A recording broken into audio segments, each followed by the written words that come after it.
You ever move into a place that feels like it's straight out of a dream, only to find out it's hiding a nightmare? That's exactly what happened to me and my wife, Lila, when we settled into our cozy riverside cottage in Willow Creek, a sleepy little town in upstate New York. I'm Nate, a structural engineer by trade, and let me tell you, nothing could have prepared me for the chaos that unfolded when our nosy HOA president, Diane, decided a couple of cardboard boxes in our driveway were grounds for a full-blown police raid. It all started on a crisp Saturday morning, the kind where the air smells like pine and the river sparkles under the sun. Lila and I were wrapping up our move from a cramped city apartment to this picture-perfect cottage wraparound deck, towering pines, a garage I'd already claimed as my drafting studio. We'd been married 3 years, and this place was our big win, the kind of home you sketch in your head when life feels like it's finally coming together. Lila was hauling the last boxes from our truck, moving with this quiet efficiency that always amazed me. Like, how does someone who claims she spent her 20s pushing papers in some dull government job handle heavy boxes like a pro? I was inside, setting up my drafting table, when I heard Diane's voice slicing through the morning calm, sharp as a knife. "Excuse me, Lila. I need to see permits for this moving nonsense right now." Diane was storming across her pristine lawn, her usual power trip strut dialed up to 11. She's the HOA president, 50-something, with a reputation for policing everything from grass height to mailbox colors. "You're violating Regulation 7.2 weekend noise. And frankly, this looks suspicious." I peeked out the window, saw Lila set down a box with some faded logo I couldn't quite make out, her posture shifting into what I call her dealing with idiots mode, calm, polite, but firm. "Diane, these are just moving boxes," Lila said, cool as ever. "Bought 'em at a surplus store. Nothing to worry about." But Diane wasn't having it. Her face went pale, eyes locked on that logo, and suddenly she's yelling into her phone about stolen government property and possible terrorism. Terrorism? Over cardboard? I thought she'd lost it.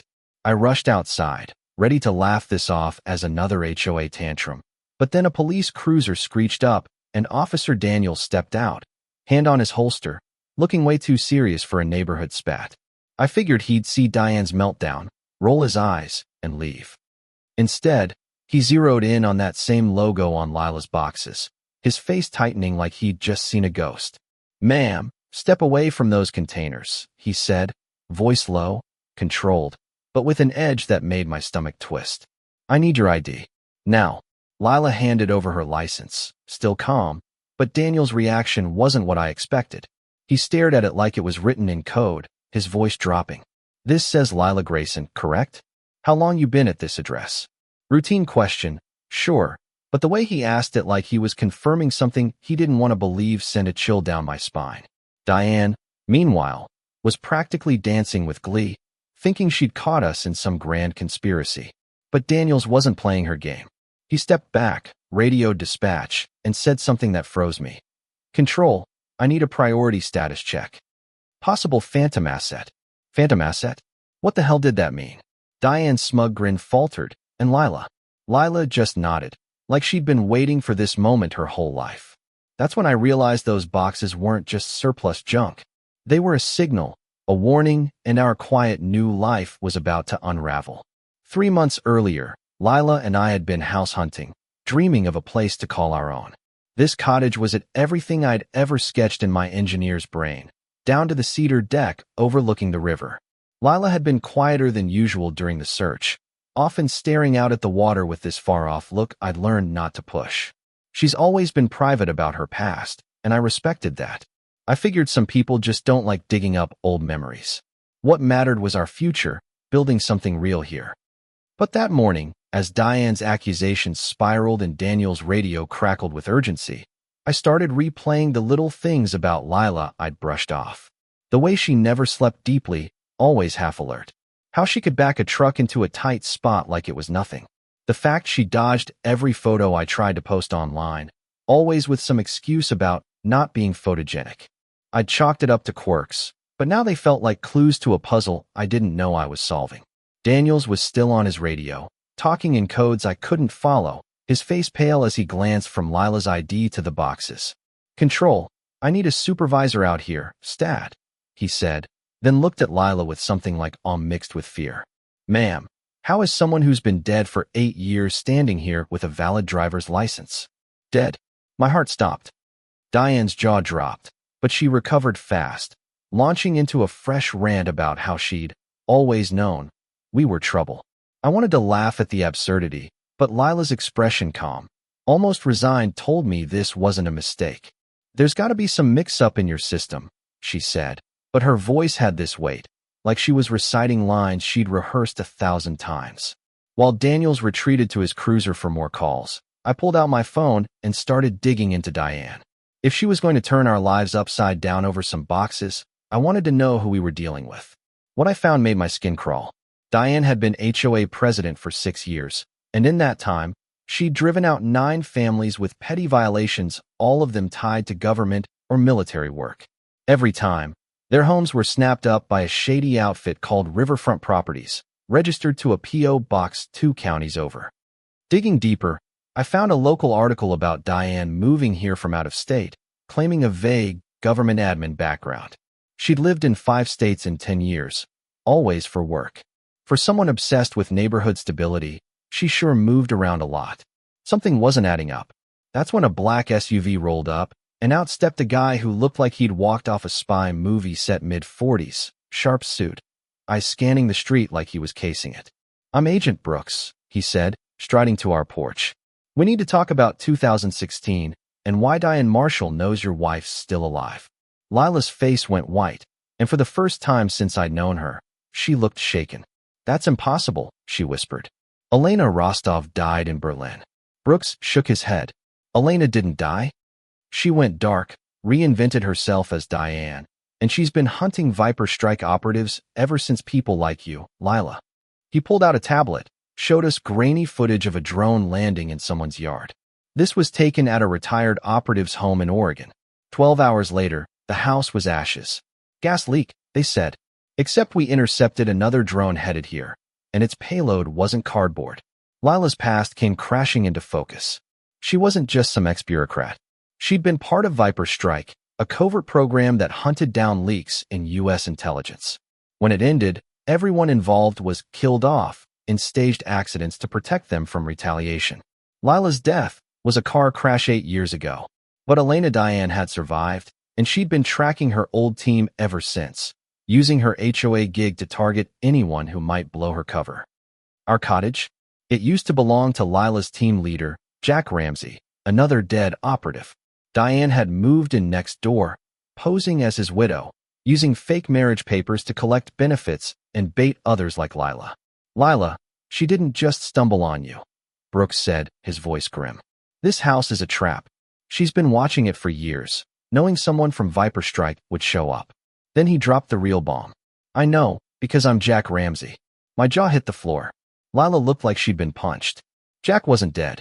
He'd been underground, tracking Elena, waiting for her to slip up. And now, with Lila here, Elena was moving fast, activating something called Terminal Protocol, a plan to burn her entire operation, eliminate witnesses, and vanish. We had minutes before her team and a mysterious, white team, Brooks warned might not be friendly, showed up. Lila didn't hesitate. "We're not running," she said, pulling high-tech gear from one of those boxes. "We're taking her down." She hacked into Diane's communication hub, a setup hidden in her house that linked her to a Russian intelligence network. "Yeah, you heard that right. Our quiet little neighborhood was a front for spies. Riverfront Properties? A money laundering scheme funneling HOA dues to Moscow. Half the families Diane had driven out were replaced by deep cover operatives. And Lila, with her old Viper Strike training, was turning their own surveillance against them, feeding false signals to their handlers while downloading their entire operation. I'm no spy, but I'm damn good with systems. While Lila worked her tech magic, I rerouted their surveillance feeds, making it look like we were cowering in the basement. Jack coordinated with a hidden FBI team. Turns out, half our neighbors were feds, not families, waiting for Diane to make her move. The irony? She thought she was running the show, but the FBI had been letting her operate to map her network. Lila's arrival was the spark that forced her hand. Then Diane Elena came for us, not as the HOA tyrant, but as a trained operative, armed to the teeth, storming our yard like she was finishing a decade-long vendetta. Through our hacked feeds, we watched her team set up for a firefight, thinking they'd wipe us out and stage it as a domestic incident. But Lila had one last trick.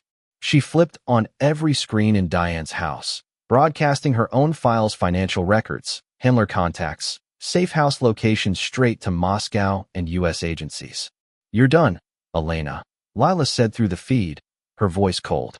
"Your bosses are watching their empire fall." Panic hit Diane's team like a wave. They froze, radios buzzing with conflicting orders. That's when the Real Feds moved in, not white team, but Agent Daniels, revealed as FBI counterintelligence, leading a swarm of agents who'd been living among us. Diane's smug facade cracked as Daniels cuffed her. "Elena Rostov, you're under arrest for espionage, fraud, money laundering, and enough charges to bury you," he said. Lila couldn't resist a final jab. "Oh, and per HOA Charter Section 12.5, your presidency's revoked. Fraudulent ID and all." Diane's glare could have melted steel, but she was done. 6 months later, Lila and I are back on our deck, the river glinting like nothing ever happened. The trial's wrapped up, Diane's network is dismantled, and real families are moving in. Jack's running a diner down the road called No Spies Here, with a winking sign that makes me chuckle every time. I look at Lila, who's finally sleeping through the night, and ask, "Think we can have a normal life now?" She laughs, that easy sound I fell in love with. "Nate, with us? This is normal. But heads up, the new neighbors? Ex-Marine and a former diplomat. We're gonna fit right in. Life's funny, you know? You move to a quiet town, thinking you've escaped the chaos, only to find it's been watching you all along." But standing with Lila, fighting for our home, showed me that love and truth can outsmart even the darkest lies. Ever wonder what's really going on in your neighborhood? Drop a comment. Tell me your wildest HOA story, or what you'd do if your quiet street turned out to be a spy nest.